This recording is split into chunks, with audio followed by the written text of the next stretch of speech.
In the vast tapestry of the galactic community, the Velyrians were a species that had always seemed out of place. They were frail, delicate beings with translucent skin that shimmered faintly in light, their bodies almost too fragile to withstand the harsh realities of interstellar life. They were dreamers, poets, and artists, creating beauty that transcended language. But in a galaxy driven by power, progress, and pragmatism, beauty had no place. The Velyrians were not warriors. They had no grand fleets, no powerful weapons to defend themselves. They relied on the goodwill of others, trusting in the shared ethics of the Galactic Alliance. For centuries, it worked. Their contributions to art, music, and philosophy earned them a small but respected place among the stars. Until it didn't. The collapse began quietly, as most great tragedies do. A neighboring empire, the ruthless Drasken Horde, discovered a rich vein of zirconium, a mineral critical for starship construction, beneath the surface of Velyria, the Valyrians' homeworld. What followed was a campaign of terror. The Draskens' war machines razed Valyrian cities, their armies scattering the delicate race to the winds. The Valyrians called for aid, sending desperate pleas to their allies. But help never came. In the Galactic Senate, debates raged. Rescuing the Velyrians would mean war with the Drasken, a price no one was willing to pay. One by one, their so-called allies turned away, offering condolences but no assistance. The Velyrians became refugees, scattered across the galaxy, their numbers dwindling with each passing year. Soon, their name became a whisper, then an echo, and finally, silence. Years later, aboard the human starship Valiant, Captain Lena Ortega leaned over the holographic map of the sector. Reports of Valyrian survivors had surfaced on a remote mining outpost in Drasken-controlled space. Ortega had grown up hearing stories of the Velyrians. Her grandmother had owned a piece of their art, a small crystal that played hauntingly beautiful music when light passed through it. The Velyrians had given it to her as thanks for a small act of kindness during the early days of the Alliance. Now, Ortega saw a chance to repay that debt. "We're going in," she declared to her crew, knowing full well the risks. The Valiant was no warship, but it had speed, cunning, and a crew willing to defy the odds. The outpost was a desolate place, its domed habitats battered by storms. The Velyrians they found there were shadows of their former selves, their shimmering skin dulled, their spirits broken.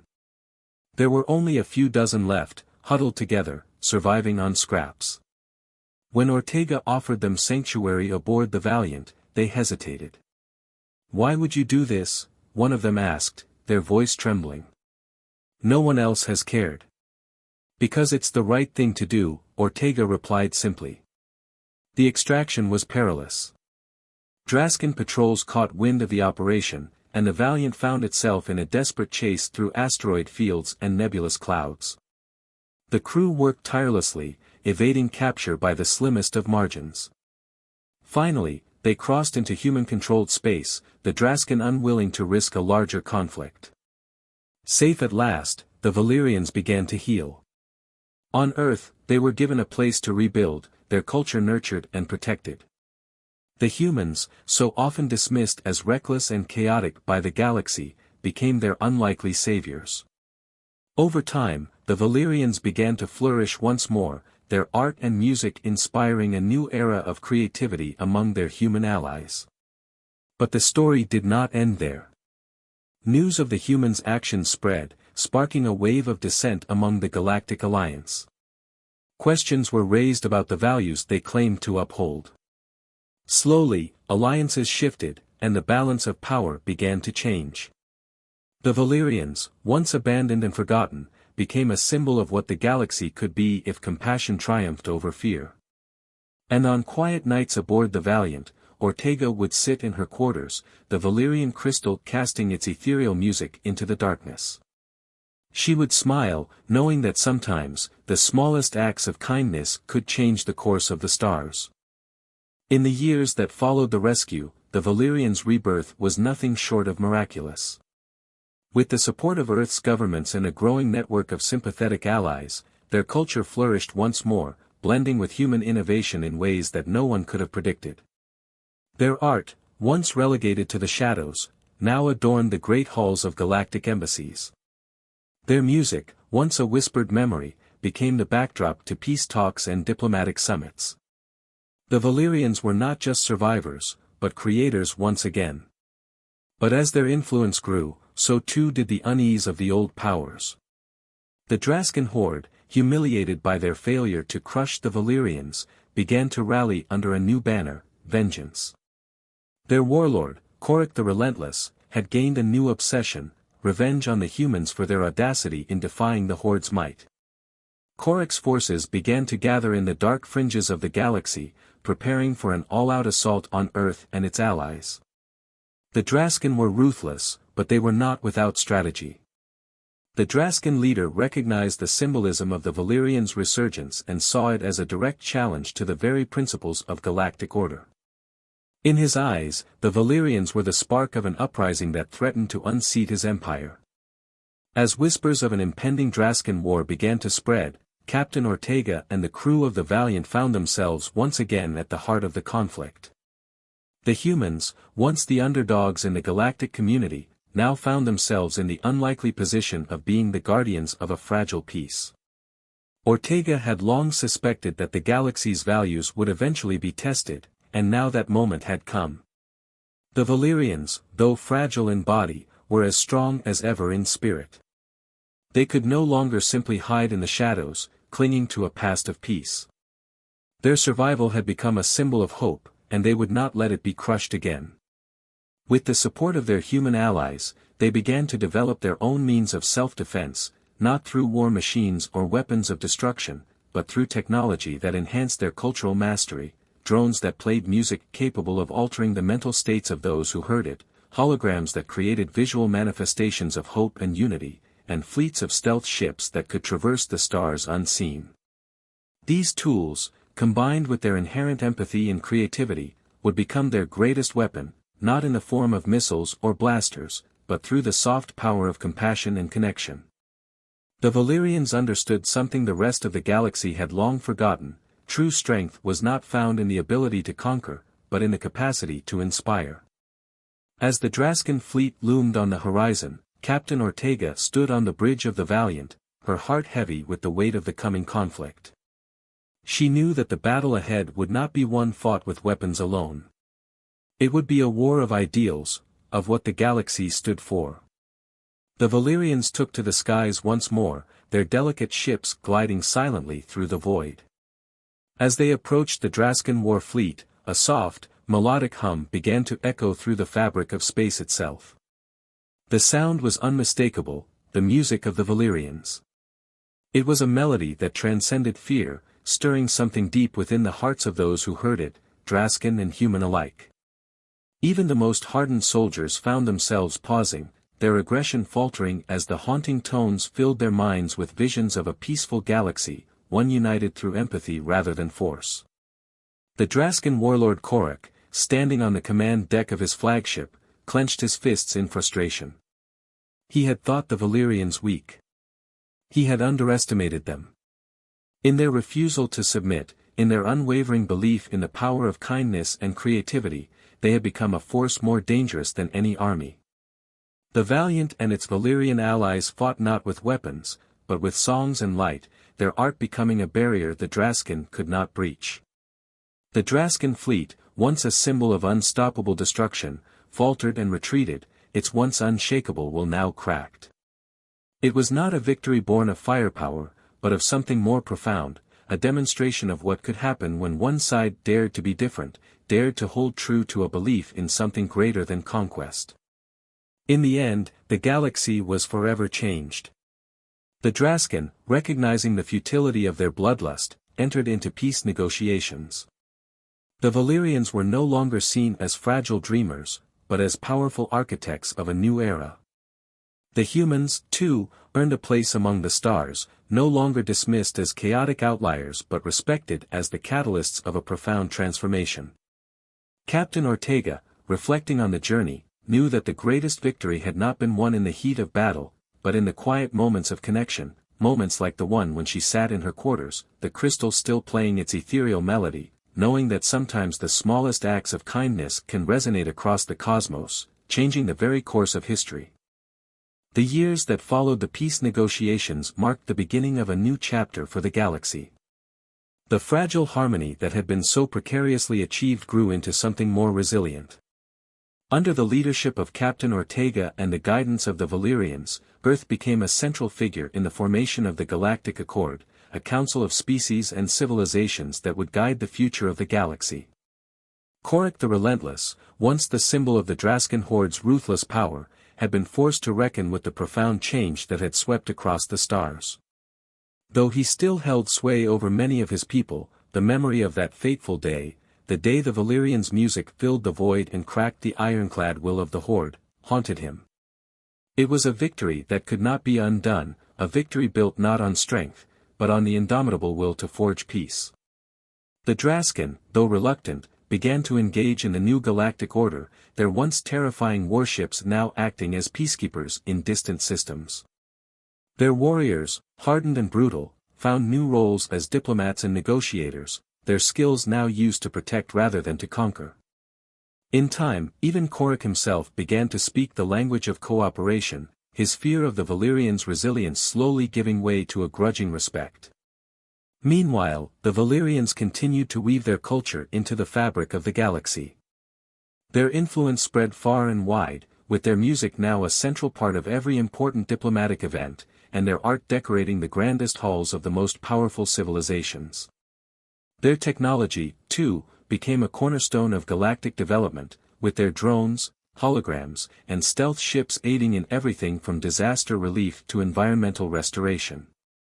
And yet, even as the galaxy thrived, the Velyrians never lost sight of their core belief: true strength was in unity, not dominance.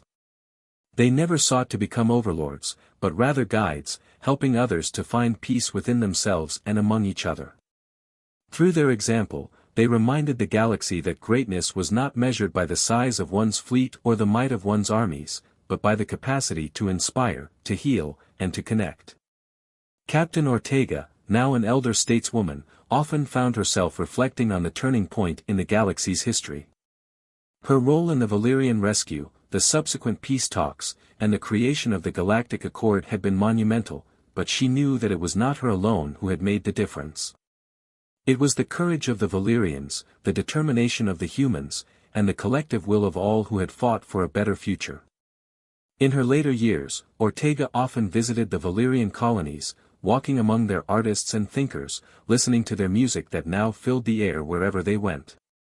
On one such visit, she stood once again in a quiet room, the soft hum of a crystal-filled melody surrounding her, much like it had all those years ago. It was then that she realized something profound: the victory had never truly been about defeating the Drasken, or even about securing a fragile peace. It had always been about the moment of connection, the moment when one soul reaches out to another, offering a hand of compassion, understanding, and shared purpose. In that quiet room, Ortega knew that the galaxy would never be the same. The Velyrians had taught them all a simple truth, that even in the darkest of times, when the stars seemed cold and distant, the light of hope and unity could shine through, uniting all sentient beings in a shared dream of a peaceful, creative, and compassionate future. And so, the Velyrians continued to create, the humans continued to inspire, and the galaxy, once torn apart by war and division, flourished as a living testament to the power of art, empathy, and the unbreakable bond that could exist between the stars. In the end, the greatest story of all was not one of battle or bloodshed, but one of transformation, a story that would be told for millennia, in the music, the art, and the shared histories of a galaxy finally united in peace. Years passed, and the once fragmented galaxies had grown ever more interconnected, their borders now blurred by the bonds of cooperation and mutual respect. The Galactic Accord, born from the ashes of war and conflict, stood as a beacon of hope, a testament to the power of what could be achieved when the darkest moments were met with the brightest of ideals. But, as with all things, the march of time brought new challenges. A quiet unrest began to ripple through the galaxy, hidden beneath the surface of the flourishing peace. In the outer rim systems, distant from the heart of the Galactic Accord, whispers of rebellion stirred. The newly formed alliances were strong, but not all were content with the delicate balance of power. Some believed the Accord's leadership, now dominated by the major civilizations, was losing sight of its core principles. There were those who felt that the voices of the smaller, less influential species were being drowned out, that the promise of unity had begun to favor the few at the expense of the many. Korrak the Relentless, now a seasoned elder of his people and a leading voice in the Council of the Accord, could sense the growing tensions. Despite his past, he had embraced his role as a diplomat, seeking to guide the Drasken toward a future of peace.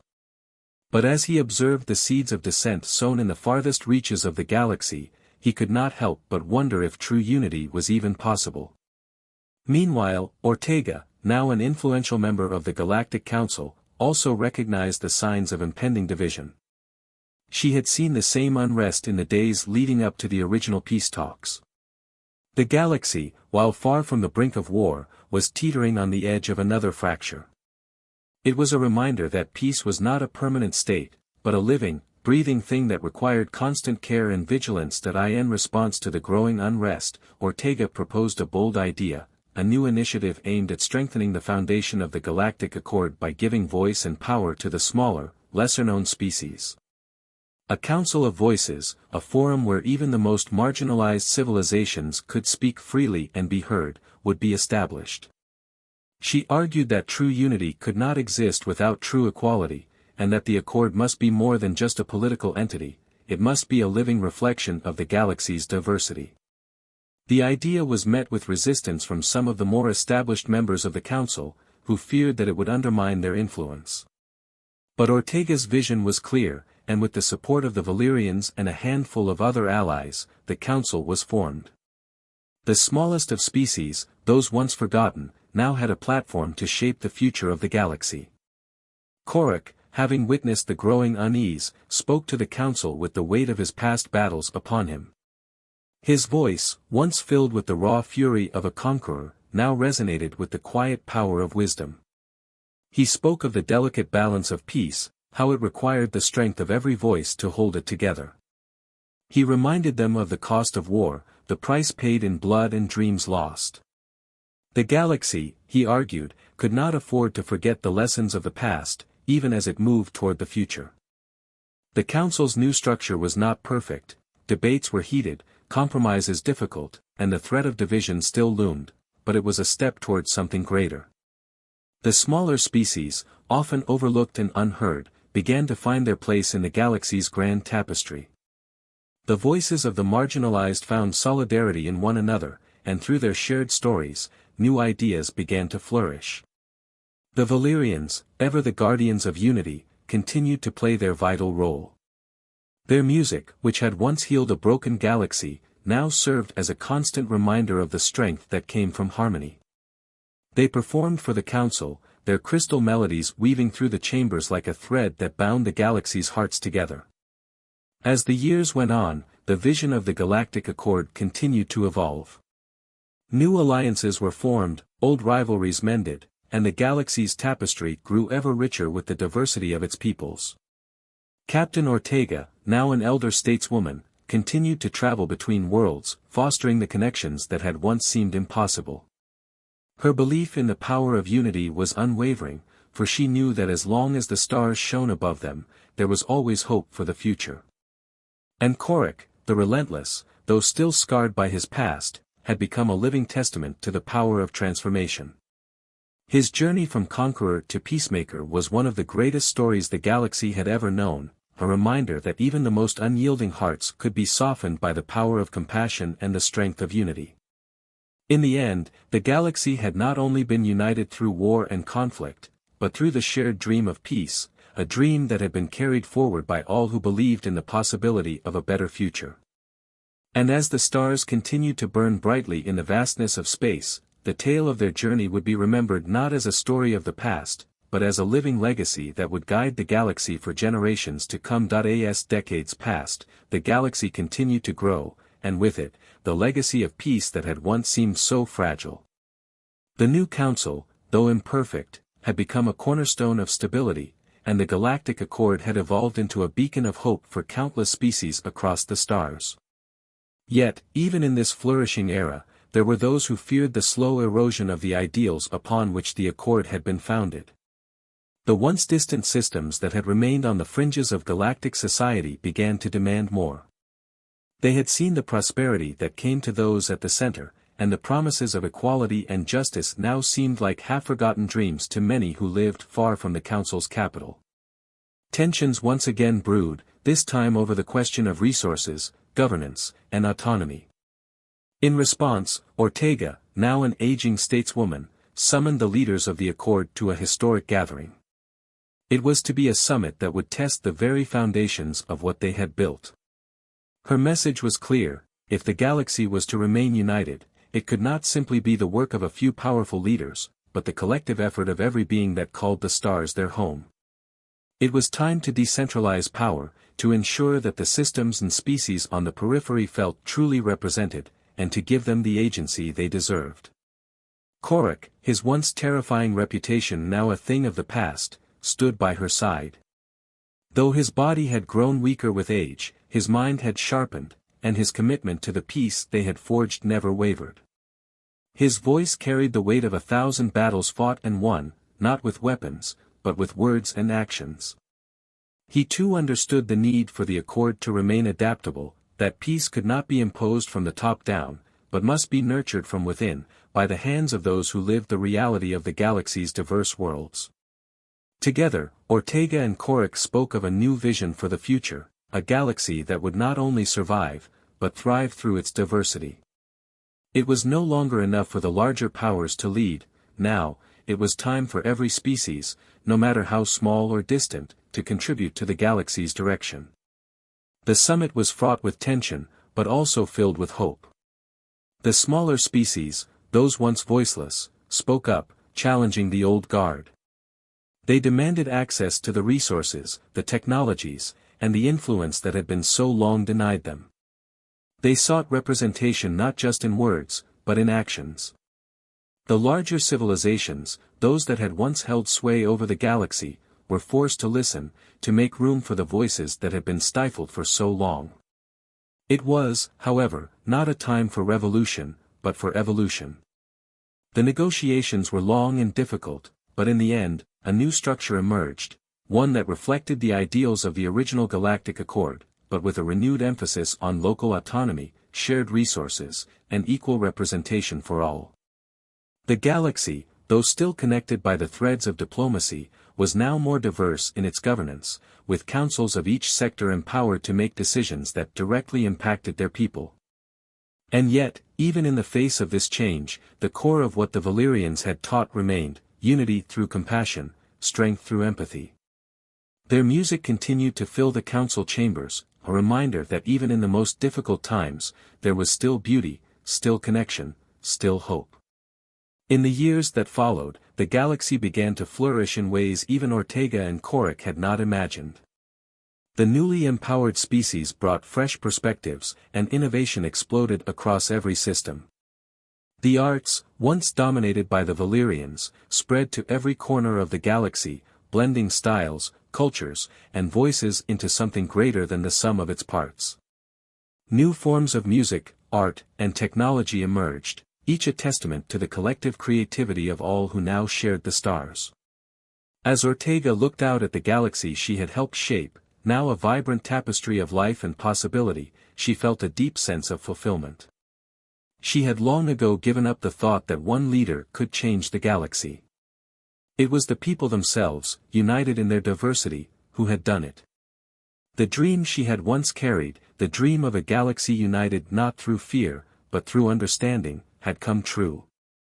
And Korrak, standing beside her, his once warrior's heart at peace, knew that his role in that dream had been as significant as anyone's. From the heart of the Drasken Horde to the heart of the Galactic Accord, he had seen the galaxy change from one of division to one of shared purpose. His legacy would not be one of fear and conquest, but of transformation, of the strength it took to change not just a people, but the very fabric of the universe itself. As the stars burned brightly above them, Ortega and Korrak both knew that the story of the galaxy would never truly end. It was a living story, one written by the hands of countless species, each contributing their own chapter, their own song, their own vision.